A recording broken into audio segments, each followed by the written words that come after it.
Recruitment का definition हो गया था और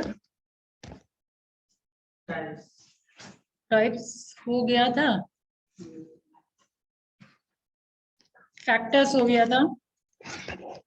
व्हाट इज रिक्रूटमेंट? बताइए सलोनी, Sonal.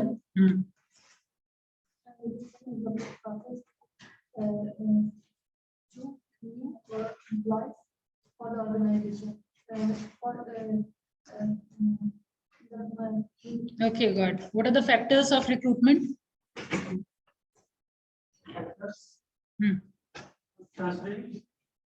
First, explain what are the factors.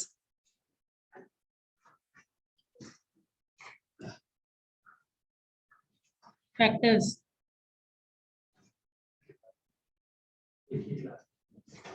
Internal factor, external factor बताया गया था। मतलब कौन कौन सा ऐसा कारण है जिससे रिक्रूटमेंट का प्रोसेस आपका इफेक्ट करेगा। ठीक है, जिसमें था इंटरनल फैक्टर्स और एक्सटर्नल फैक्टर्स। इंटरनल फैक्टर मतलब ऑर्गेनाइजेशन के अंदर ऐसा क्या क्या चीज है जो आपके ऑर्गेनाइजेशन का रिक्रूटमेंट का प्रोसेस इफेक्ट करेगा। In that first was recruitment policy. Absent रहते हैं तो आप पूछते नहीं है अपने फ्रेंड लोग से कि क्या पढ़ाई हुई है। बढ़िया। रिक्रूटमेंट पॉलिसी पहला है आपका इंटरनल फैक्टर। इसके अलावा आपके ऑर्गेनाइजेशन का साइज क्या है। ठीक है, ऑर्गेनाइजेशन का साइज अगर छोटा है तो ऑब्वियसली रिक्रूटमेंट का पॉलिसी या रिक्रूटमेंट का प्रोसेस में हमको ज्यादा इन्वेस्ट करने की जरूरत नहीं है। अगर बड़ा है तो ऑब्वियसली ज्यादा पोस्ट है, ज्यादा डिपार्टमेंट है, ज्यादा लोग चाहिए। ठीक है, इसके अलावा हम लोग का बजट कितना है, मतलब पॉकेट कितना अलाउ कर रहा है, उसके अकॉर्डिंग हम लोग रफली लिखते जाइए कम से कम, because this is very much important chapter. इससे क्वेश्चन रहता ही रहता है। ठीक है, बस पॉइंटर्स लिखते जाइए। इंटरनल और एक्सटर्नल कर लीजिए, चार्ट बना लीजिए, और इंटरनल में लिखते जाइए रिक्रूटमेंट पॉलिसी हो गया। ठीक है, साइज ऑफ द ऑर्गेनाइजेशन हो गया, कॉस्ट हो गया। इसके अलावा ऑर्गेनाइजेशन आपकी एक्सपेंड करना चाह रही है, ठीक है, या कॉन्ट्रैक्ट करना चाह रही है। एक्सपेंड अगर करना चाहेगी तो ऑब्वियसली वो रिक्रूटमेंट करेगी और उस पर ज्यादा पैसा इन्वेस्ट करेगी। अगर वो कॉन्ट्रैक्ट करना चाह रही है यानी अपने ऑर्गेनाइजेशन को रिट्रेंच करना चाह रही है या छोटा करना चाह रही है, तो उस केस में एम्प्लॉयज को बाहर निकालने वाला काम करेगी। यस, तो ये सारा फैक्टर्स है जिसपे और आपका रिक्रूटमेंट का प्रोसेस डिपेंड करता है। अब आ जाइए एक्सटर्नल फैक्टर पे, हम लोग डिस्कशन कर रहे थे। एक्सटर्नल फैक्टर में क्या क्या होगा। डिमांड एंड सप्लाई क्या है, यानी पहले जरूरत कितना है और उस जरूरत को पूरा करने के लिए मार्केट में सप्लाई कितना है। ठीक है, किस पोस्ट के लिए कितने लोग मिल जाएं। लाइक अगर अभी मैनेजमेंट आईटी की अगर मैं बात करूं तो समझिए हर जगह ऑलमोस्ट आपको फ्रेशर मैनेजमेंट या इंजीनियर्स मिल जाएं। ठीक है, लेकिन यही पहले की बात करिए, जैसे सुधा मूर्ति का इंटरव्यू वगैरह मैं देखती हूँ, वो बताती हैं कि पूरे क्लास में वो सिर्फ इकलौती लेडी थी जो इंजीनियरिंग कर रही थी। ठीक है, पूरे क्लास में सिर्फ लड़के ही होते थे और वो इकलौती थी जो इंजीनियरिंग कर रही थी। तो वहां उस टाइम की अगर मैं बात करूं तो सप्लाई है ही नहीं। वुमेन कैंडिडेट अगर आपको चाहिए तो सप्लाई है ही नहीं। लेकिन अभी की अगर मैं बात करूं तो ऑलमोस्ट मतलब भरा पड़ा मिलेगा। ठीक है, तो वही है कि आपको जिस पोस्ट के लिए चाहिए तो उसका डिमांड और सप्लाई क्या है। दूसरा लेबर मार्केट, एक्सटर्नल फैक्टर में दूसरा आता है आपका लेबर मार्केट। मतलब आप कौन से लेबर मार्केट में बिलोंग करते हैं। लेबर मार्केट कहने का मतलब आप आईटी सेक्टर से हैं या मैनेजमेंट सेक्टर से हैं।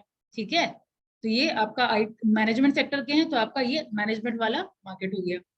ठीक है, कौन से सेक्टर से आप बिलोंग करते हैं उस पर डिपेंड करेगा।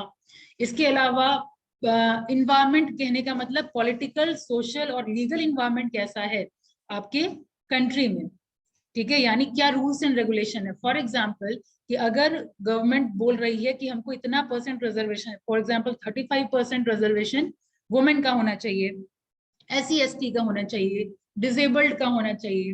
ओके, तो in that case what will happen कि हमको टैलेंट अगर मिल भी रहा होगा लेकिन हमको 35% वाला तो फॉलो करना है ना, तो वो हमको कंप्रोमाइज करना पड़ेगा, टैलेंट को कंप्रोमाइज करना पड़ेगा हमको, उस पर भी डिपेंड करता है। ठीक है, क्या आपके कंट्री का पॉलिटिकल इन्वायरमेंट कैसा है, सोशल इन्वायरमेंट कैसा है और लीगल इन्वायरमेंट कैसा है। ठीक है सुनल। ठीक है, इसके अलावा कॉम्पिटिटर्स के बारे में हम लोगों ने डिस्कशन किया था कि ठीक है हम तो फॉलो कर रहे हैं बट व्हाट अबाउट कॉम्पिटिटर्स, कहीं कॉम्पिटिटर थोड़े कम पैसे में तो काम नहीं चला रहे हैं। अगर वो अच्छा आउट परफॉर्म कर रहे हैं तो आखिर कैसे, उनका क्या स्ट्रैटेजी है रिक्रूटमेंट का। और मार्केट में आप देखेंगे कहीं ना कहीं सब लोगों का नजर अपने कॉम्पिटिटर पे हमेशा रहता है, ठीक है, कि आखिर कॉम्पिटिटर का स्टेप क्या है। लाइक फॉर एग्जांपल बैंक के सेक्टर की बात करें, एचडीएफसी का नजर रहेगा आईसीआईसी पे, आईसीआईसी का नजर रहेगा एचडीएफसी पे, ठीक है। आपका इधर आप अगर बात कर लें, मान लीजिए कोल्ड ड्रिंक्स वाला सेक्टर लीजिए आप, माजा का नजर रहेगा फैंटा पे, फैंटा का नजर रहेगा आपका इस पे, और कौन सा है, स्लाइस पे, ठीक है। अब माजा और कोका कोला, तो कोका कोला का ही है माजा, ठीक है। कोका कोला है तो पेप्सी कैसा कर रहा है, राइट। तो हमेशा कॉम्पिटिटर पे नजर रहता ही रहता है। तो these are the factors on which your recruitment process depends, ठीक है। तो पहले आप इस तरीके से बोलेंगे कि रिक्रूट फैक्टर्स दो तरह का होगा, इंटरनल फैक्टर होगा और एक्सटर्नल फैक्टर होगा। इंटरनल को ऐसे डिफाइन करेंगे, अभी तो सिर्फ वर्ड्स लिखे हैं ना, आंसर लिख लेंगे अच्छे से, ठीक है। इंटरनल फैक्टर क्या क्या है, एक्सटर्नल फैक्टर क्या क्या है, वो डिफाइन कर। इसके अलावा हम लोगों ने डिस्कशन किया था सोर्सेज ऑफ रिक्रूटमेंट, यानी हम रिक्रूटमेंट प्रोसेस करना तो है लेकिन क्या क्या सोर्सेज है, यानी कहाँ से लाएंगे हम रिक्रूटमेंट, कहाँ से करेंगे, ठीक है। तो इसमें हमने डिस्कशन अगेन किया था इंटरनल सोर्सेज और एक्सटर्नल सोर्सेज। इंटरनल सोर्सेज यानी within the premises of organization, जब हम किसी एम्प्लॉय को हायर करते हैं, प्लेस करेंगे, ठीक है, या और अपने ऑर्गेनाइजेशन के अंदर किसी एम्प्लॉय से ही हम अगर रेफर कर रहे हैं, ठीक है, तो वो सारा आएगा आपका इंटरनल सोर्स, ठीक है। क्या क्या आ सकता है इंटरनल सोर्स, मतलब तो समझ गए कि हम ऑर्गेनाइजेशन के अंदर से ही किसी लोग को उठा करके वैकेंट सीट को हम फिल कर रहे हैं, तो वो हो जाएगा इंटरनल सोर्स। तो इसमें क्या क्या आ जाता है, present employee, employee referral, former employee, very good, सब है। क्या क्या डिफाइन कर पाएंगे, प्रेजेंट एम्प्लॉय में कैसे डिफाइन करेंगे आप,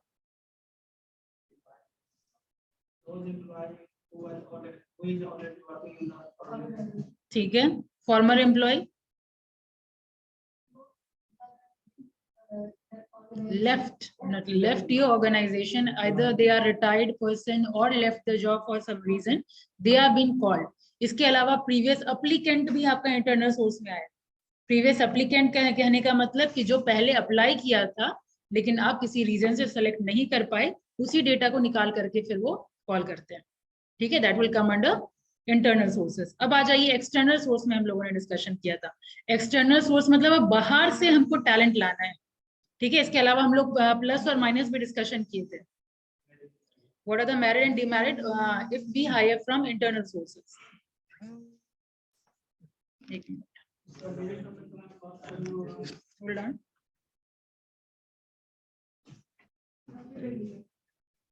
इंटरनल सोर्स के मेरिट एंड डिमेरिट की बात कर रहे हैं। तो अगर मेरिट कंसीडर करें तो मेरिट क्या क्या हो सकता है इंटरनल सोर्स का, ठीक है,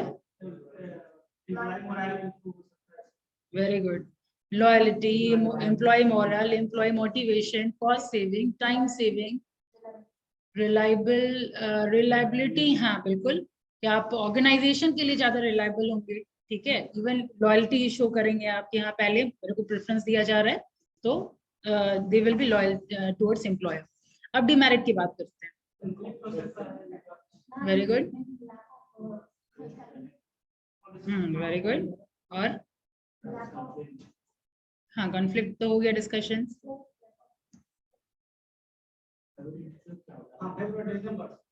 फेवरेटिज्म मतलब अब जैसे चार में से मैं बहुत ज्यादा फोकस कर रही हूँ, चलिए सोनल सोनल ही सब कुछ है, ठीक है, मतलब कम काम करे लेकिन ज्यादा मैं उसको प्रायोरिटी दे रही हूँ, दैट इज फेवरेटिज्म, ठीक है। अब प्रमोट करना है, क्लास मॉनिटर भी इसी को कल को मतलब समझिए एग्जाम में मार्क्स देना है, वही सेम आंसर सब लोग लिखे हैं लेकिन इसको कुछ जरूरत से ज्यादा मार्क्स दिया गया है, जबकि वही लेवल का आंसर आप लोग लिखे हैं नहीं ज्यादा मिल रहा है, तो दिस, हाँ, this will be considered as favouritism, ठीक है। मतलब वो आप डिजर्व नहीं कर रहे हैं बट बीइंग सुपीरियर, सुपीरियर या सबऑर्डिनेट का रिलेशन बेटर है, तो it will be considered under favouritism, ठीक है।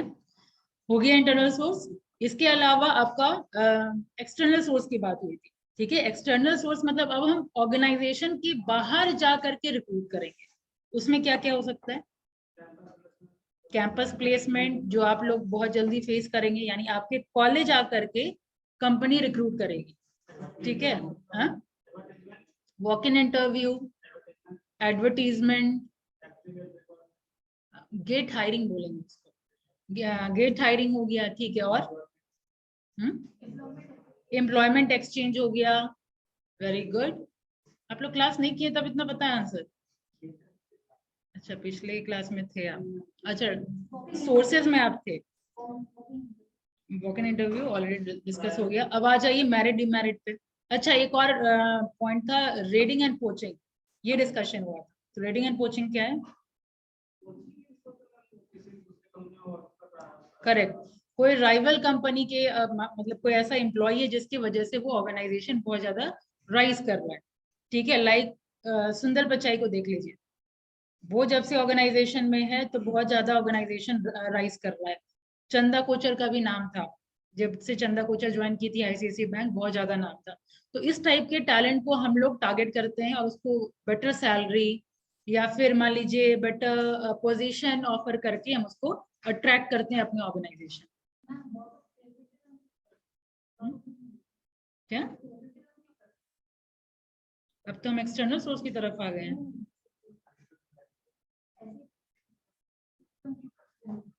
अब कोई पर्टिकुलर इंसान से ज्यादा कनेक्शन होता है तो फेवर करते हैं, ठीक है। कोई भी ऐसा फैक्टर जो आपका पसंद आ गया, आपके जो बॉस हैं आपके बिहेवियर से आप मतलब बहुत डिसिप्लिन लगे तो फेवर करने लगे, ठीक है। बाकी एक खराब काम किया, बस लग गए उसके पीछे कि हाँ पूरा इसका करियर ही ले लेंगे, बर्बाद कर देंगे।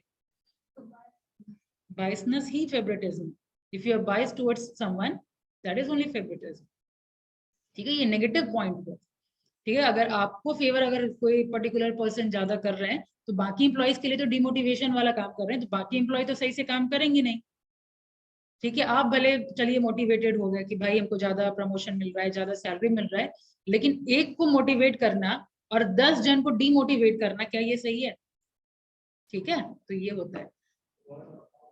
वर्ड ऑफ माउथ मतलब हो गया कि आप ऑलरेडी ऑर्गेनाइजेशन में हैं, ठीक है, आप बाहर प्रचार प्रसार कर रहे हैं, बोल करके कर रहे हैं कि ये बहुत अच्छी कंपनी है, यहाँ पे अभी जरूरत है, इस मार्केटिंग मैनेजर की जरूरत है, ठीक है, तुम आकर के ज्वाइन कर लो। अपने रिलेटिव वगैरह में आप उसको डिस्कशन कर रहे हैं, that is word of. Advertisement में वर्ड ऑफ माउथ एक बहुत बड़ा समझिए सोर्स होता है एडवर्टीजमेंट। कोई प्रोडक्ट अगर आप यूज कर रहे हैं, वो प्रोडक्ट आपको बहुत अच्छा लगा, तो आप हर फ्रेंड को बोलेंगे अरे ये प्रोडक्ट यूज करो, ठीक है। सेम वे आप ऑर्गेनाइजेशन ज्वाइन किए हैं, ऑर्गेनाइजेशन में कोई पर्टिकुलर पोस्ट है, अगर आपको वो पसंद है कंपनी, तो आप भी वर्ड ऑफ माउथ करेंगे, यानी आप सबको बताएंगे कंपनी बहुत अच्छी है, ठीक है, आके ज्वाइन करो, यहाँ पे वैकेंसी है, ठीक है। ये सारा हो गया आपका एक्सटर्नल सोर्सेज। अगेन इसमें भी मैरिड एंड डिमैरिड है। मैरिड की बात करें तो क्या क्या मैरिड हो गया? फ्रेश टैलेंट मिल रहा है, ठीक है। हाँ, ठीक है। और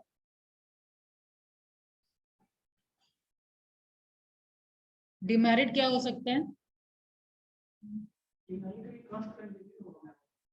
कॉस्ट कंज्यूमिंग होगा, और प्लस आपको एक तरीके का hit and trial method, time taking भी होगा, और हिट एंड ट्रायल मेथड मतलब आप तो काम किया हुआ है नहीं, तो आप काम करवा के देखेंगे, अगर अच्छा हुआ तो ठीक है, नहीं अच्छा हुआ तो अगेन आपके लिए एक तरीके से ये समझिए कि वेस्ट ऑफ मनी होगा, ठीक है। तो ये सारा हम लोग लास्ट क्लास में डिस्कशन किए थे।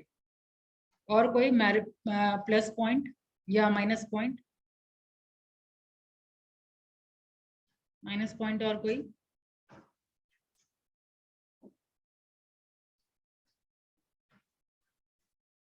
लास्ट क्लास में ये मेरिट डिमेरिट डिस्कशन हुआ था एक्सटर्नल सोर्स में? नहीं तो एक्सटर्नल का भी मेरिट वगैरह कर लीजिए। लाइक एक्सटर्नल सोर्स का क्या मेरिट हो सकता है? सबसे पहले तो हाँ, यहाँ फेवरेटिज्म वाली तो बात होगी नहीं, क्योंकि बाहर से लोग आ रहे हैं, तो एक तरीके से आप सिर्फ और सिर्फ टैलेंट पे फोकस करेंगे। तो पॉजिटिव पॉइंट में सबसे पहला होगा आपका कि फेयर एंड इम्पार्शियल सिलेक्शन, लिख लीजिए, fair and impartial selection, second हो गया ट्रांसपेरेंसी, ट्रांसपेरेंसी। फिर आपका जो पॉइंट था फ्रेश टैलेंट, वो लिख लीजिए। फिर वाइडर स्कोप, ये भी प्लस पॉइंट है कि हम बाहर से ले रहे हैं तो बहुत ज्यादा स्कोप है। ठीक है, ऑर्गेनाइजेशन के ग्रोथ की चांसेस बहुत बढ़ जाती है, तो ऑर्गेनाइजेशनल ग्रोथ, वाइडर स्कोप। ठीक है, टैलेंट का पुल मिल गया ना, बाहर से ले रहे हैं तो बहुत ज्यादा स्कोप बढ़ गया। कहाँ आप ऑर्गेनाइजेशन के अंदर कर रहे थे, तो हमको तो सिर्फ इतने ही एम्प्लॉयज में देखना है और हायर करना है, और वहां पे आपके पास हाँ स्कोप ज्यादा है। ठीक है, लास्ट लिख लीजिए ऑर्गेनाइजेशनल ग्रोथ। अब आ जाइए डीमेरिट में, टाइम एंड कॉस्ट। इसके अलावा देखिए अगर आप बाहर वाले को ज्यादा प्रेफरेंस कर रहे हैं, तो जैसे वहां पे आप इंटरनल सोर्स में लॉयल्टी कस्टमर एम्प्लॉयज का मिल रहा था, यहाँ आपको मिलेगा टर्नओवर। ठीक है, प्रीवियस एम्प्लॉय में सेटिस्फैक्शन कम हो जाएगा, तो एम्प्लॉयज टर्नओवर एक नेगेटिव पॉइंट है। टाइम कंज्यूमिंग वगैरह लिख ही लिए होंगे, ह्यूज कॉस्ट इन्वॉल्व होता है वो लिख लिए होंगे। फिर एम्प्लॉय डिससेटिस्फैक्शन, ये भी लिख लीजिए। फिर एक तरीके से आप समझिए कि एम्प्लॉयज में इनसिक्योरिटी भी बढ़ना शुरू हो जाता है। ठीक है, तो एम्प्लॉय इनसिक्योरिटी।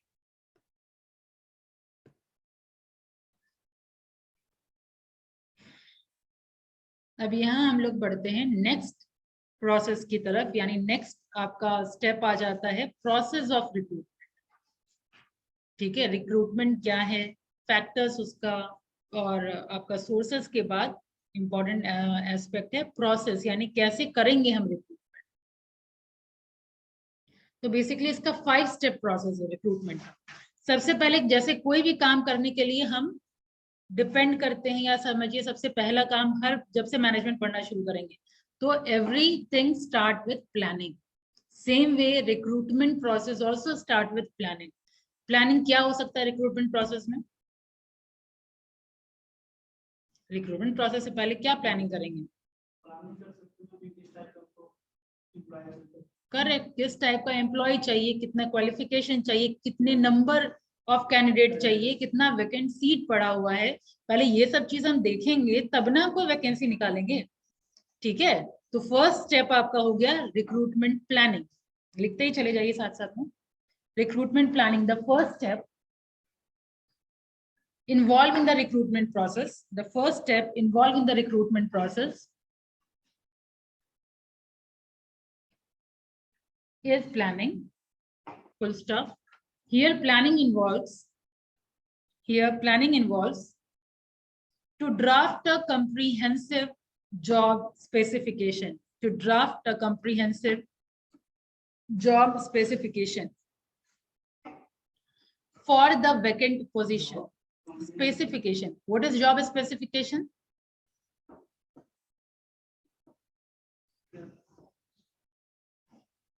Anurag,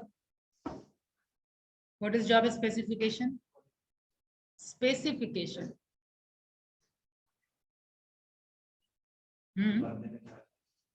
एग्जैक्टली कि जॉब सीकर का क्या क्वालिटी है, क्वालिफिकेशन है, और उसमें क्या क्या स्किल है। या दो तरह का बताया गया था ना, जॉब एनालिसिस जब हम करते थे तो दो कंटेंट था उसमें, one was job description and one was job specification. Revise कर रहे हैं पहले का? ठीक है, तो जॉब डिस्क्रिप्शन यानी जॉब का डिटेल अगर आप दे रहे हैं तो जॉब डिस्क्रिप्शन हो गया, और जॉब सीकर्स का अगर हम डिस्क्रिप्शन दे रहे हैं तो वो आ जाएगा जॉब स्पेसिफिकेशन। तो फर्स्ट स्टेप में हम वही कर रहे हैं कि कैसे बंदों की जरूरत है, कैसे पहले काम क्या करवाना है और कैसे लोगों की जरूरत है वहां। ठीक है, तो ये जॉब स्पेसिफिकेशन। क्या लिखे, लाइन पढ़िए। For the vacant position, for the vacant position, outlining its measure and minor responsibilities,